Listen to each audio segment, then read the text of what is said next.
Hello everyone,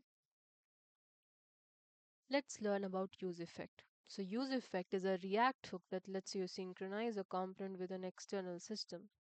So it means that it allows the React component to interact with the things outside of React's rendering process. These external systems can include APIs fetching data from server, event listeners, timers like set timeout, etc.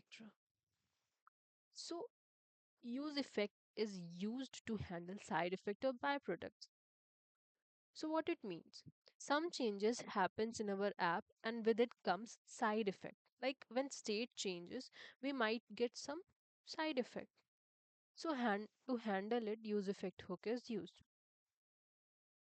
Okay, let's try to implement it our small app. So we have a counter.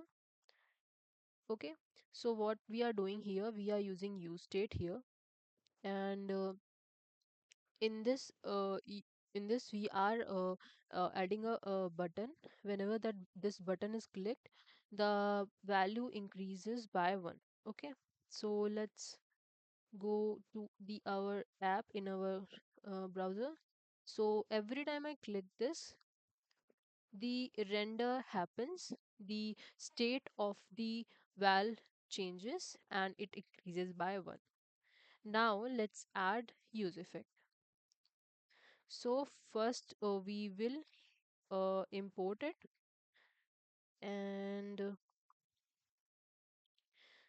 okay, so in use effect we kind of need two parameters. One is mandatory for like we want to make some API call, or we just want to console, so we can add here.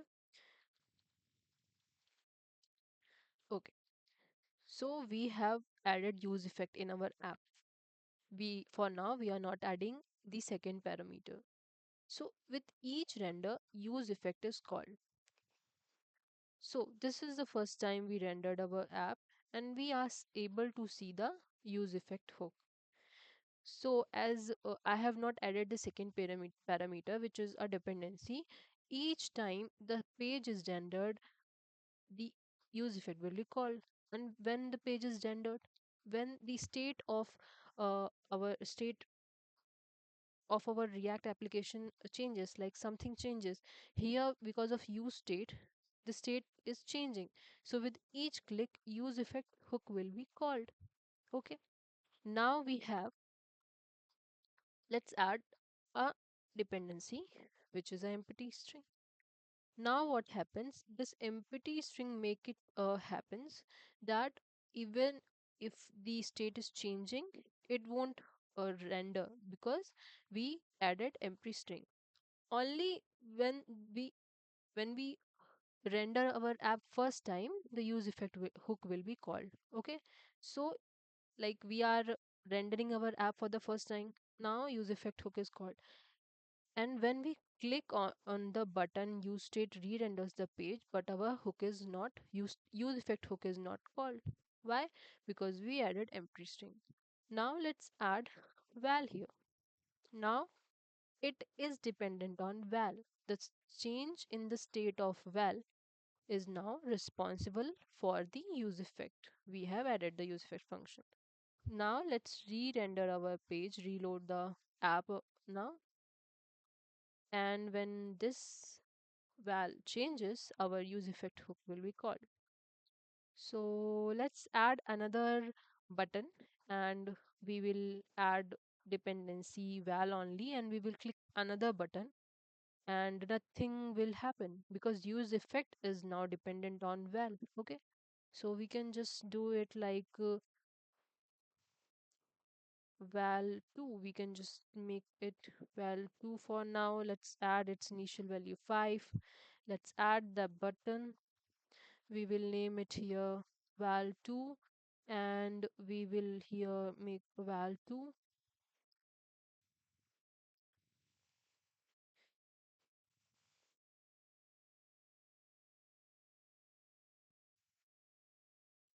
Okay, let's comment this for now. Okay, we successfully added another button. Let's go to the browser. Okay, Now we know that our use effect is dependent on the val, not val 2. So when we render our page first time, use effect will be called, because that will happen. But when we click the w- second button, which is working fine, our use effect will not be called because it is dependent on our first button val. Okay, so this will be called. Okay, I hope this was clear. Thanks for watching. Bye.